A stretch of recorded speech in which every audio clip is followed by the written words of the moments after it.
इथे एका भांड्यामध्ये 2 वाटी इतका मैदा घेतलेला आहे। यामध्ये चिमूटभर हळद, चिमूटभर मीठ घालायचं। थोडं थोडं पाणी घालून 2 ते 3 चमचे तेल घालून याचा मऊसर गोळा करून आपल्याला एक 30 मिनिटं हा मुरण्यासाठी ठेवायचा आहे। आता 2 वाटी चणा डाळ स्वच्छ धुवून या पद्धतीने गरम पाण्यात आपल्याला ती शिजत ठेवायची आहे। डाळ शिजली की यामधलं पाणी काढून घ्यायचं। त्यानंतर 1 चमचा तूप गरम करून यावर ही डाळ घालायची।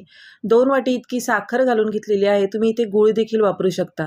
आता साखर विरघळली की यामध्ये आपण 2 वाटी इतका आंब्याचा रस काढून घेतलेला आहे तो घालून घ्यायचा।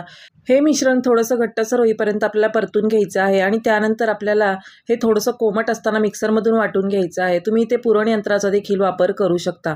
आता या पद्धतीने हे पुरण तयार झालं की पिठाच्या गोळ्यामध्ये पुरणाचा गोळा भरून पिठामध्ये घोळून अशा पद्धतीने हलक्या हाताने ही पोळी लाटून घ्यायची। मध्यम ते मोठ्या आचेवर पोळी आपल्याला खरपूस अशी तेल किंवा तूप लावून शेकून घ्यायची आहे आणि अशा पद्धतीने आपली मस्त खमंग आंब्याची पुरणपोळी तयार झालेली आहे।